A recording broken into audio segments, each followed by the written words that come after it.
Kanalıma ve mutfağıma hoş geldiniz arkadaşlar. Evet, bugün sizlerle birlikte marketteki yediğimiz keklerin lezzetini asla aratmayacak kek tarifi hazırlayacağız. Böyle büyükten küçüğe herkesin çok hoşuna gidecek ve lezzetine hayran kalacağı bir kek tarifi olacak. Evet, dilerseniz tarifimize geçelim. Fazla da kıymetli vaktinizi almak istemiyorum. Malzemelerimin de sırası geldikçe sizlerle tek tek paylaşacağım.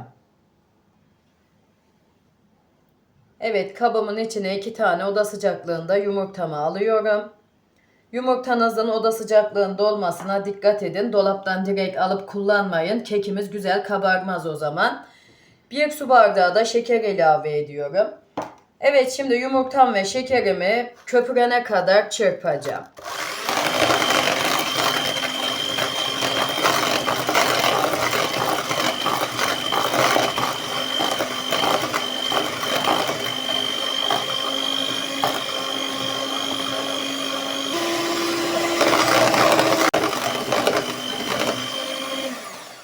Evet, tamam, yeterli. 3 dakika çırptım. Şimdi 1 su bardağı sıvı yağımı ilave ediyorum.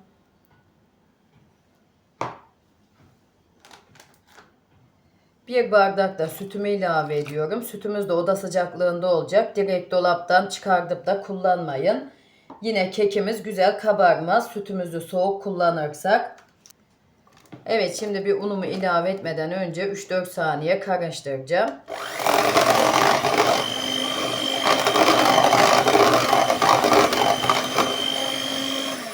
Evet, tamam, yeterli. Evet, burada 3 bardak unum var. Böyle kontrollü bir şekilde ilave edeceğim. Ununuzu eleyin arkadaşlar. Eleyince kekimiz daha güzel kabarıyor. Çünkü unumuzun havası kayboluyor eleyince.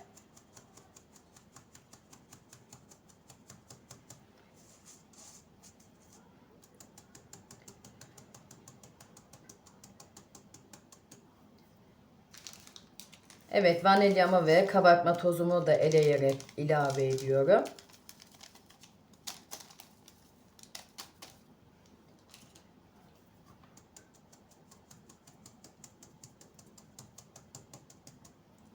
Evet, şimdi ilave etmiş olduğum unumu bir karıştıracağım. Sonra gerektiği yerde un ilave edeceğim. Evet, böyle alttan üste doğru çırpalım ki hamurumuzun havası sönmesin.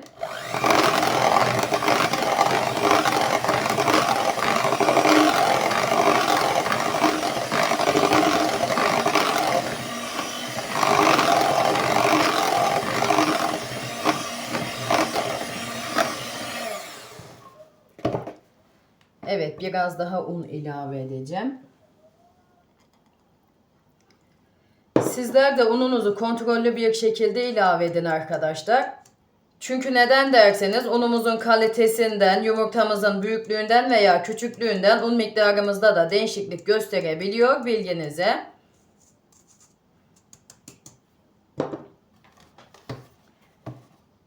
Evet, şimdi yine alttan üste doğru çırpacağım.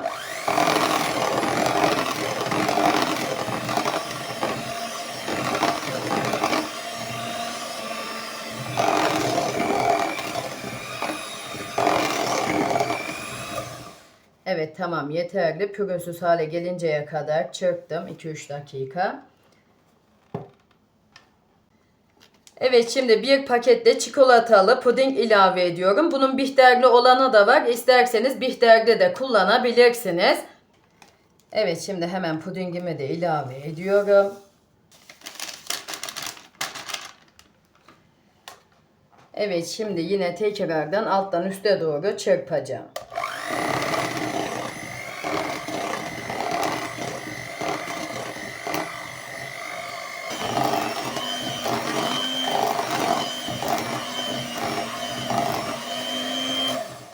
Evet, tamam, yeterli. Pürüzsüz hale gelinceye kadar çırptım. Hemen böyle mikserimi temizlemek istiyorum. Evet, tamam. Şimdi kek kalıbımıza ilave edelim. Evet, böyle bir kalıbım var. Boşluk kalmayacak şekilde oda sıcaklığındaki eritmiş olduğum margarinimle her tarafını yağladım. Asla yağsız bir tarafı kalmamalı. Kalıbımızdan çıkartırken parçalanır kekimiz. Bu püf noktasına çok dikkat edin. Evet, şimdi gördüğünüz gibi kalıbımın ortası yok. Ben böyle bardak ilave ediyorum. Sizlere de fikir olsun, böyle bir kalıbınız varsa ortası olmayan böyle bardakla bir orta yapabilirsiniz. Evet, şimdi hemen böyle ilave ediyorum. Evet, böyle çevire çevire ilave edeceğim ki eşit bir şekilde hamurumuz ilave olsun kalıbımıza.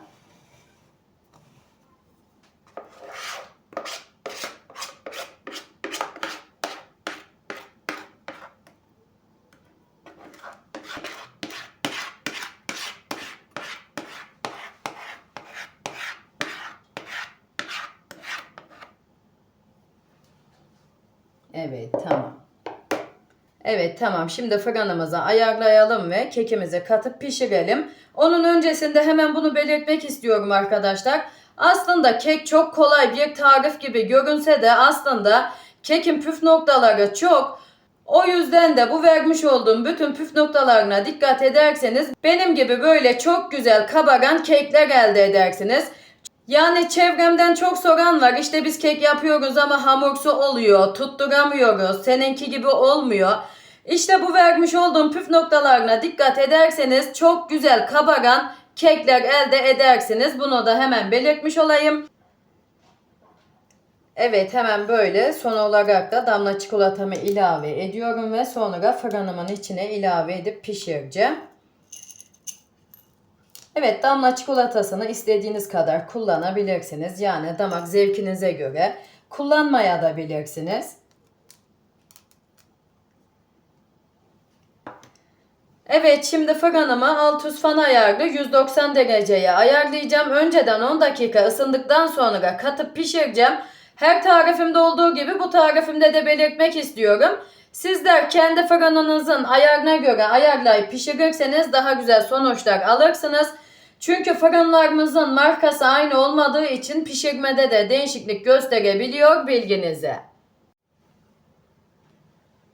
Evet, kekimiz pişti. Daha yeni fırınımdan çıkardım. Benim fırınımda 25 dakikada pişti. Bunu da hemen belirtmiş olayım. Evet, hemen bir de bunu belirtmek istiyorum. Kekimizi fırınımıza kattığımızda ilk 15 dakika fırınımızın kapağını açmıyoruz. Çünkü kekimizin kabarma esnasında fırınımızın kapağını açarsak kekimiz bu şekilde kabarmaz. Bu da bir püf noktasıdır arkadaşlar. Buna da dikkat edin. Evet, şimdi kekimiz soğusun. Soğuduktan sonra servis tabağıma alacağım, bilginize. Evet, kekimiz tamamen soğudu. Hemen böyle ortasındaki bardağıma alıyorum. Bakar mısınız? Yani rahatlıkla çıktı. Kekimiz asla parçalanmadı. Evet, hemen böyle servis tabağımın içine alıyorum.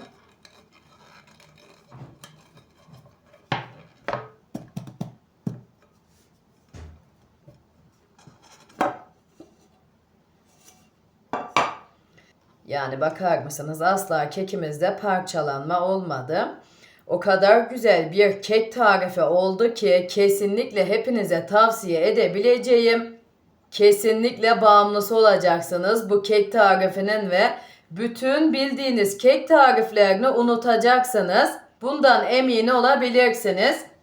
Evet, şimdi iç dokusunu sizlerle paylaşmayı o kadar çok isterdim ki ama paylaşamayacağım arkadaşlar. Hakkınızı helal edin. Çünkü akşam misafirliğe gideceğim için oraya götüreceğim. Bunu da hemen belirtmiş olayım. Yani o kadar güzel bir kek tarifi oldu ki sünger gibi göz göz kabarmalara doyamadım. Kesinlikle gönül rahatlığıyla yapabilirsiniz. Vermiş olduğum bütün püf noktalarına dikkat ettiğiniz müddetçe böyle çok güzel kabarmalara doyamayan kek elde edebilirsiniz. Evet, bugünkü tarifim de buraya kadardı. Umarım beğenirsiniz ve daha güzellerini sizler yaparsınız.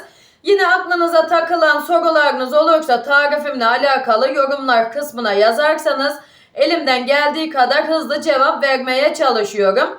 Yani olur ya videomun içeriğinde unuttuğum püf noktaları veya unuttuğum detaylar olursa onu da açıklamalar kısmına yazıyorum arkadaşlar.